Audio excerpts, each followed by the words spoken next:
What's happening in the world? It's your boy G Todd, host of Chopping It Up for Indie by Indie. We are back.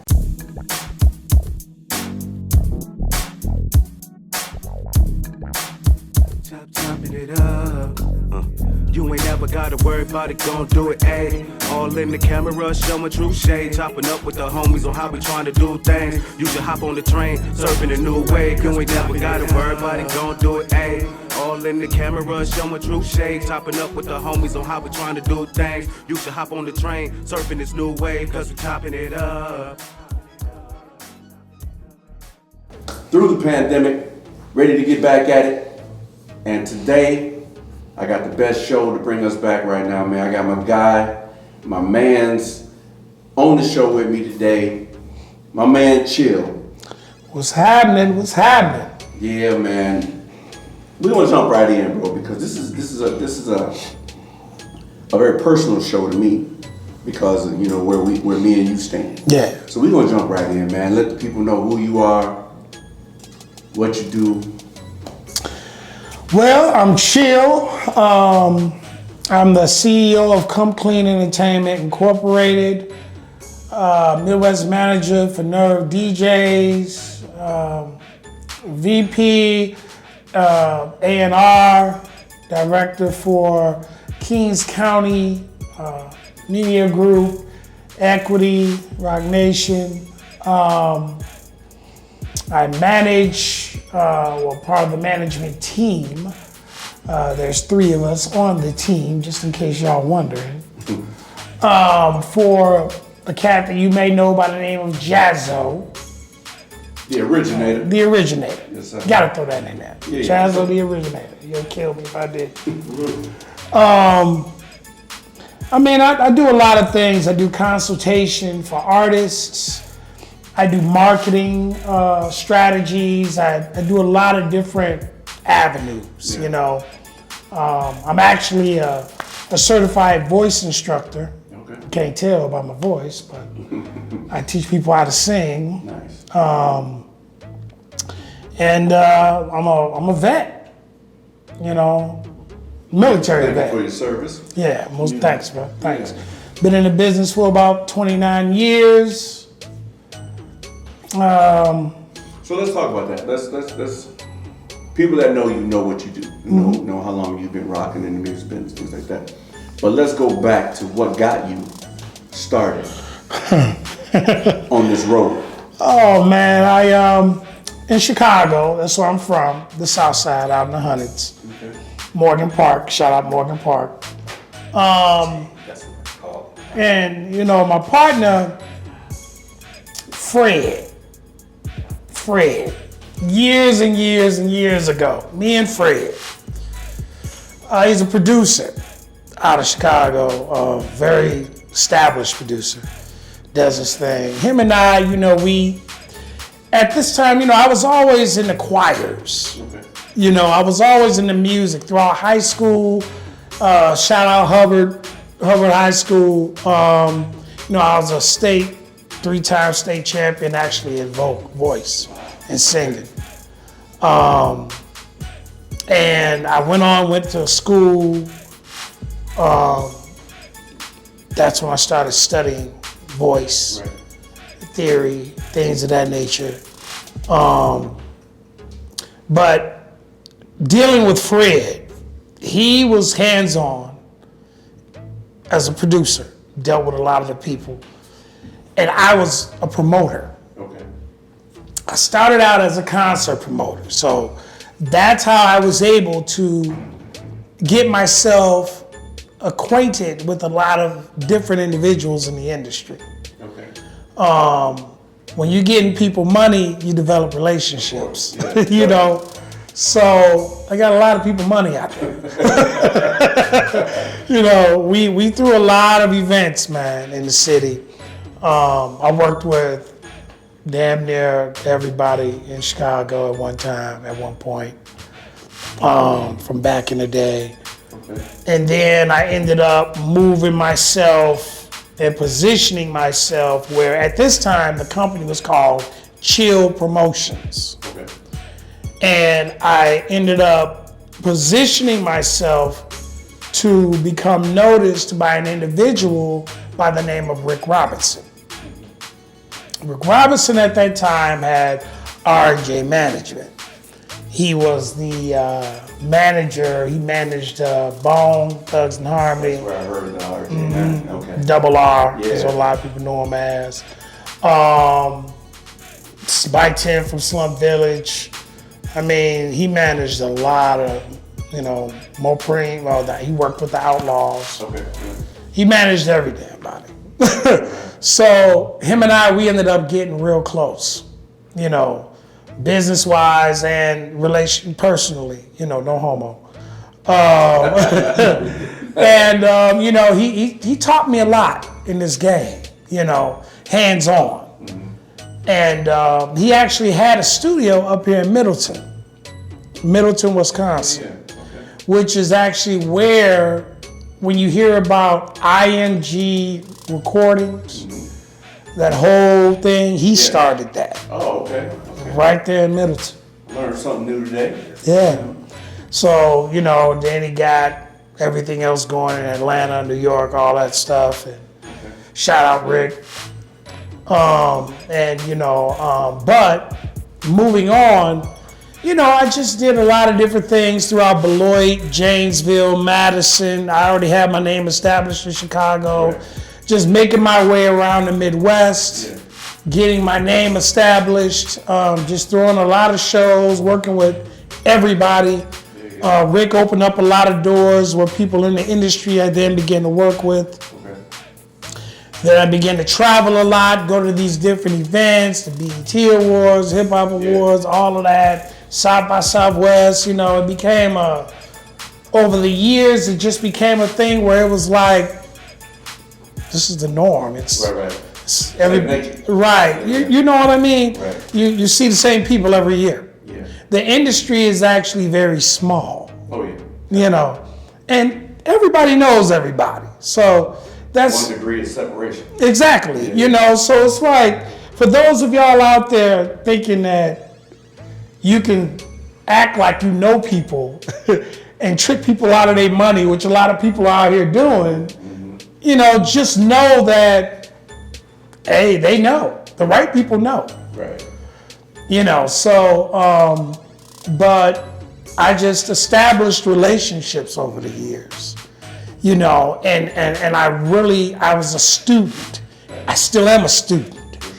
I'll forever be a student, because this industry is steady evolving. Right. Daily.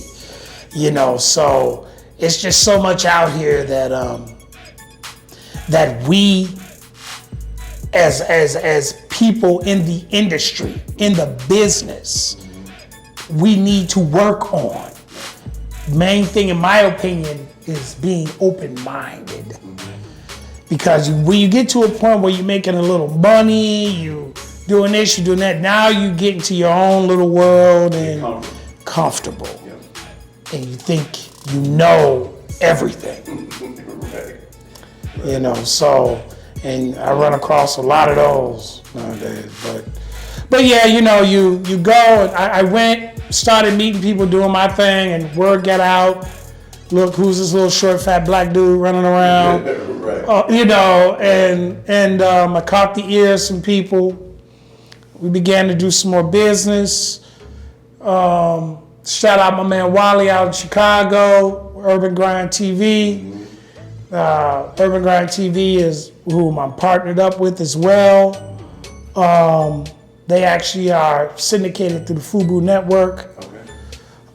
They're the largest TV show for independent urban artists in the Midwest, in my opinion, in the country. They've been on the air for, they got 16 awards. I was gonna say they won Priceless awards. Yeah, and they've been on, I think it's going on 19 years, something like that. So, we're gonna go back to what you said about the industry being small. And you and I knew each other, but had never met. Exactly. Because of other people Yep. bringing us up, word of mouth. Yep. And I know, like in conversations I've had, we have a mutual friend, Chris Godzilla. Shout out to Chris. Shout out Godzilla. He's always talked about you to me, and I know and vice versa. And we had never crossed paths. Yeah. You know, until the show in Freeport. Yep. You know, where we actually, wait a minute, dude, you the dude that. Right. It was like, no, you the dude that. Right. Put two and two together. We've been clicking ever since. So it's crazy how small the industry is. Because it was a couple of years that I had heard about you, but we hadn't crossed. Yeah. You know what I'm saying? So, yeah, that was crazy. Yeah, it is crazy. They gonna kill me if I don't say this. Shout out to my people at Trust the Process. I also am on the board for Trust the Process, Rap A Lot Midwest. Shout out to Jay Prince. Yeah. You know, shout out to Easy, my man Easy, Damien, Lisa, KO, all you cats, man. I love y'all to death. We got a lot of work to do. This is just the beginning. Yeah, gotta shout them. Yeah, man, gotta. Shout out. Yep. Shout out Equity, Rock Nation. You know, they gonna kill me if I don't say something. You know, Jazzo. You know, the whole team. Wally, Angela, everybody over there. Jay, everybody. You know, shout out. So, you know, we're going through this pandemic thing, and it hit pretty hard. How did it affect what you do? Because, you know, we all had to sit still for a minute. So now, how did you? This is kind of funny for me, right? Because it affected some things, but some things it didn't. Okay. By me being a consultant in the business and specializing in things like PR, actually, it increased my business because people didn't know what to do. There are no more shows now for you to go out and hand people your stuff. And for you to go out and say you know you can only go so far with Facebook. What else can I do? Correct. You know, so they're reaching out to you to find out what to do. Exactly, the different marketing strategies, different things. Who should we go and see? Where should we go and see? Or how should we do this? Or, you know, so, you know, that's what really I specialize in. Okay. Is breaking artists, taking them to the next level. I've had a few artists that I can proudly say that, you know, when we started, they literally didn't have no following. And now they're in the 250,000, 500,000, you know, independently, you know. And like I would tell them, you know, you have to have a budget. What artists need to realize in this business, and this is the best advice that I can give, and I'm giving it to y'all for free. For free. Think of the music industry not as a hobby, but as a business. And when you run a business, when you open up a business, if you're setting up shop somewhere, you got bills to pay. Correct. You got to pay rent. You got to pay for inventory. You got to lay out a marketing strategy. You have to have a business proposal together. You have to put all of these things together. It's the same thing in your career. Just because you're a rapper, that's just the tip of it. Right. People say the business is 90% business, 10% talent. I disagree. I think it's 95% business, 5% talent. Why? Because everybody's talented. Right. Hell, I'm talented. I can sing and rap, and most people don't even know that. Right. You know what I mean? Right, you know, but I got into the business aspect in the early part of my career so much because I'm like, hey, hell, I don't want to do this. I want to do this because this is where the money is. Make the money right here. You know what I mean? So the thing about it is that you got to learn the business, artists. Learn the business. Your talent will always be there. But when you learn the business, you become an asset, not a liability. If you're relying just on your talent, trust me, you're a liability. Right. Short-lived. Short-lived. Right. Because you're going to get old. Whether your phase will get old, or whether you'll get old physically, or what if you get into an accident. I'm gonna tell y'all a little something personal about me, right? I just had heart surgery in September of last year. I died on the operating table. Came back. Okay? It's real. Okay? If I had pulled the cord out of my throat when I woke up, not knowing what was going on, I'm just pulling stuff, right? And it messed up my voice a little bit for a while. I thought I wouldn't be able to ever sing again or nothing. So thank God it came back, but what if it didn't?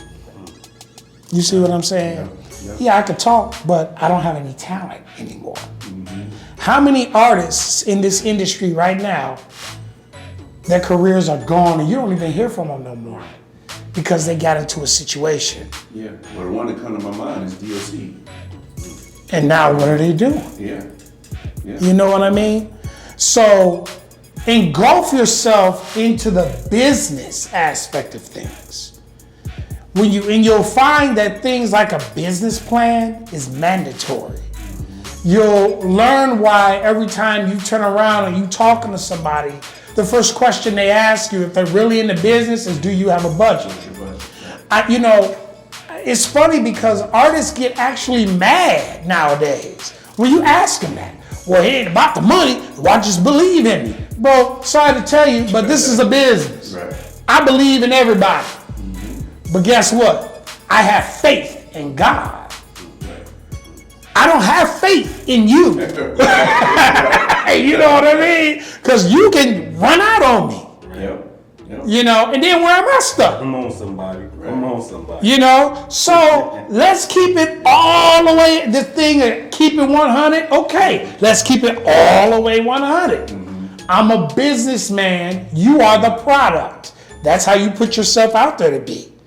As the product, you are inventory. Correct. Yeah. So as inventory, you have a shelf life. You have a shelf life. I mean, a lot of people, I hear a lot of people talk like this behind closed doors in the boardroom meetings. But they ain't gonna say it to your heart, to your face. I'm gonna tell you to your face. You know, because that's the only way it'll really click in. Okay? Learn the business so you can become an asset and not a liability. Get your money up, so because it's a business, and as a business, no one knows that you're there unless you do what? You have a budget and market it properly. If you sell socks and drawers and pants, if you're a clothing store, right? You have a certain market, targeted market that you're hitting, right? You have a certain target that you want to hit. Depending upon what type of clothes you sell. Right? Switch it over to your music. I'm trying not to get too technical with it. I can break it down to age and all, but we ain't got enough time for all that. I'm gonna be I'm gonna be real brief here. So the music that you listen to, who buys the music? I ain't talking about your homeboys. I'm talking about the demo. I'm talking about the demo. How you if you coming to me want me to push your music and you want me to give you $1 million up front for your music, how am I gonna make my money back? I ain't giving it to you because I like you. And how soon? How soon? What's the plan? Who am I gonna market it to?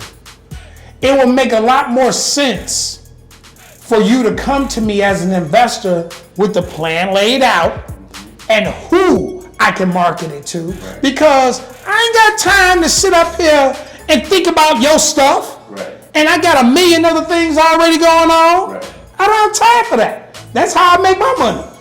So I got the money. Plan to the table already laid out. You've done your homework. Exactly. That looks good for you anyway. And now you look like more of an asset than a liability. Exactly. Good words, man. So yeah. Artists, are you listening? The man said, he's in the business. The man said himself what you need to do. He gave you the answers to the test. If you fail the test, that's on you. Because he just gave you the answers. Yeah. You know what I'm saying? Good stuff, man. Yeah, man. Yeah. So let's talk about my favorite person right now, bro. Hey, the originator. The You know what I'm originator. saying? One of the ones that paved the way for people like Twister, Yeah. Tech Nine. Yeah. You know what I mean? The fast rappers. Yeah. Jazzo, man. Jazzo. What's going on with him? Oh man, there's so much getting ready to happen with Jazz. Right now, we're in a situation with Equity, Okay. Equity Distro, which is a subsidiary of the Rock Nation. Now, we have a lot of plans for Jazz as far as with his new EP that he's released called The Warm Up. Make sure you go check it out, available on all platforms. This man has, lyrically, you cannot touch it. The man's bars are ridiculous on that EP.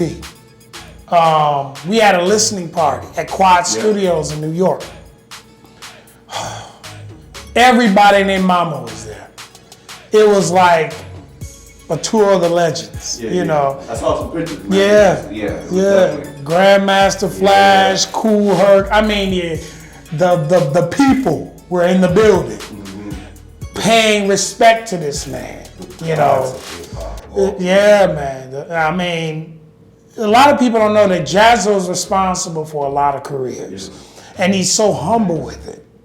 You know, he was the one that actually gave the Locks the whole demo, the demo that the Locks brought to Puff that got them on. Right. Jazzo did that. Nice. Okay. He did records for Beyonce. He did. Everybody knows about him and Jay-Z. He took Jay-Z overseas with him, one of the first to go overseas. Right. But people don't know he's also a producer as well. Oh yeah. He produced. He has a lot of plaques under his belt.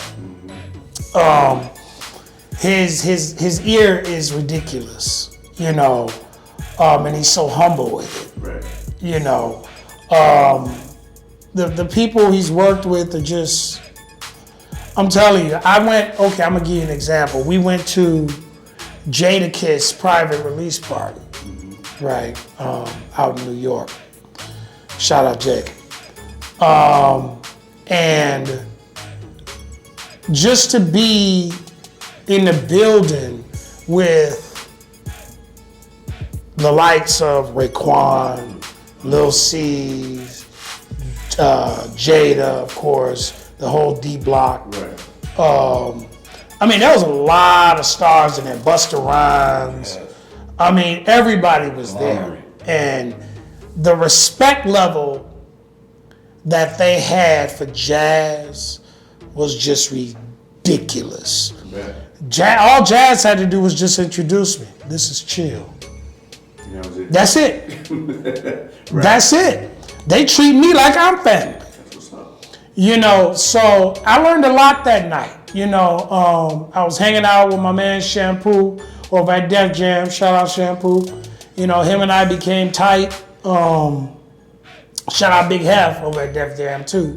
My man Big Hef, Johnny O, over at Nerve, CEO of Nerve DJs. Right. I mean, man, it was beautiful. But what we're doing, getting back to what's happening, is that Jazz right now, we're getting ready to. I gotta skip over some things because certain things I'm not gonna reveal right now, but we're gonna be doing some stuff overseas. We're just gonna bring you back. Right.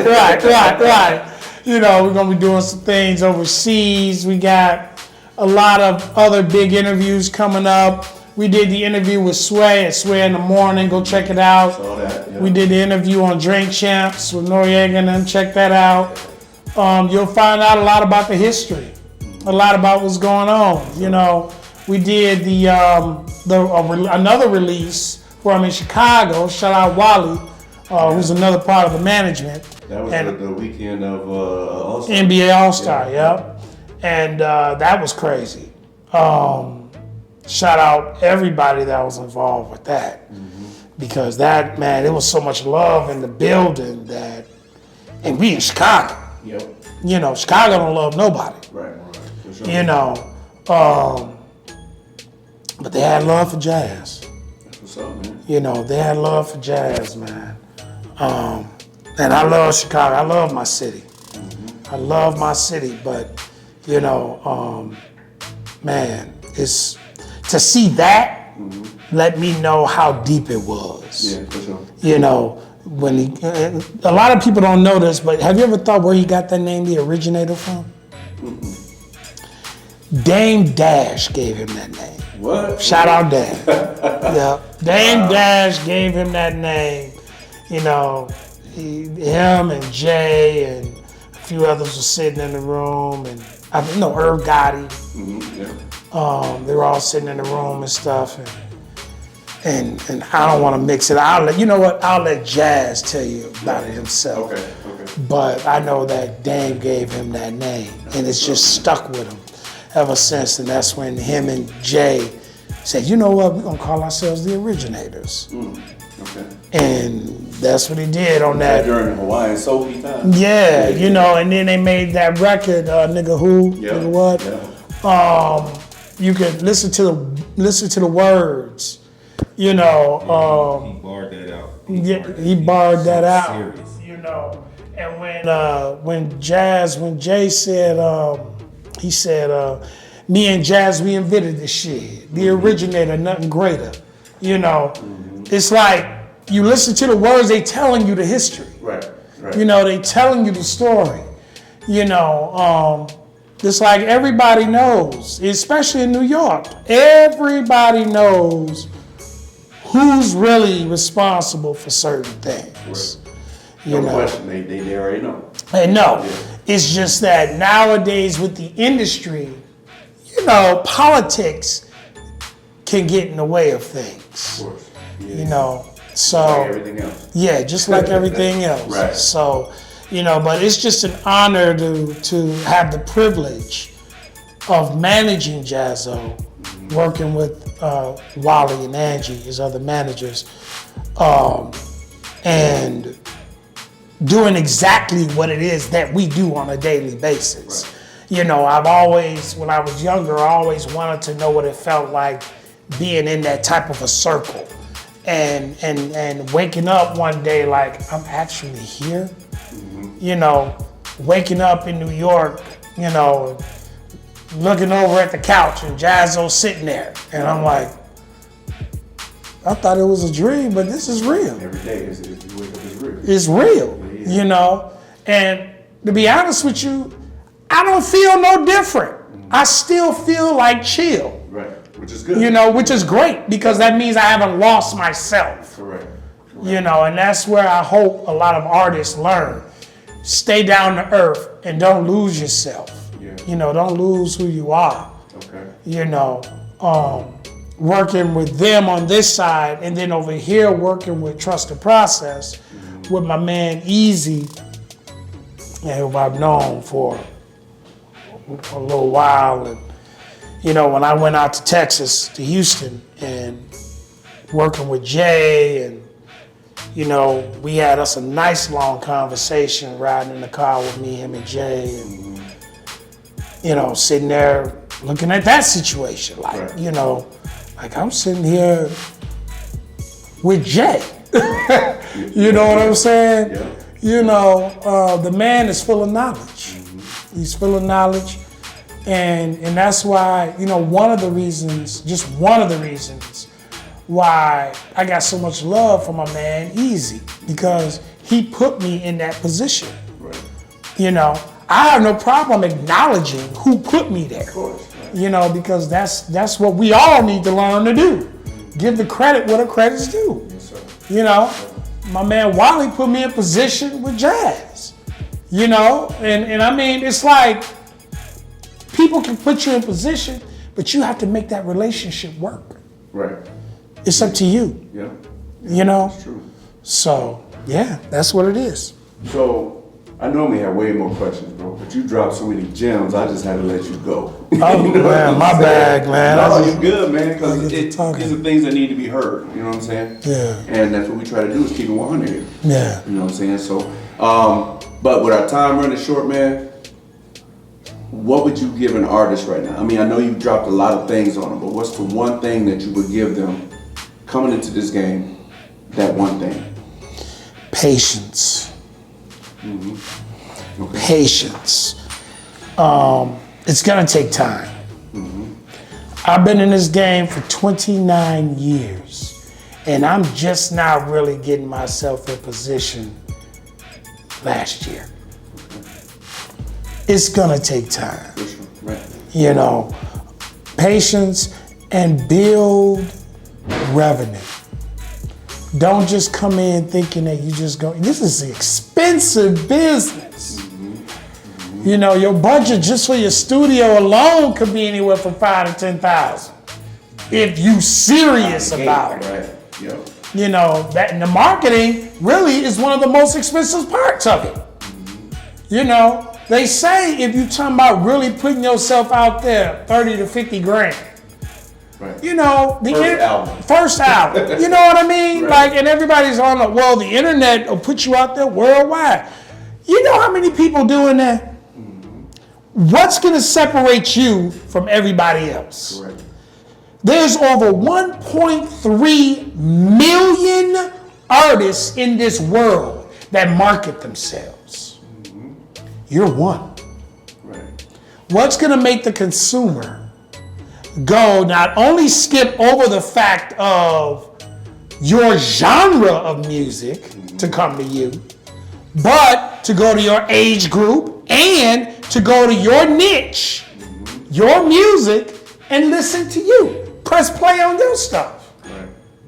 What separates that? What separates that? Right. That's where people like me come in. There it is. So, yeah. Shout out to Chill. Yes, sir. Yes, sir. My man, Man, G-Time, look, baby. Love having you, bro. Man, the pleasure's Definitely mine. gotta bring you back. Man, look, it's all love. Gotta bring Jazzo. Yeah, we're gonna You know do what that. I'm We're saying? gonna make that happen. Make it happen, man. We're gonna make that happen. Most sir. definitely.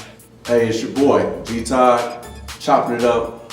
Thank you for tuning in. We'll see you next week. Peace. Peace.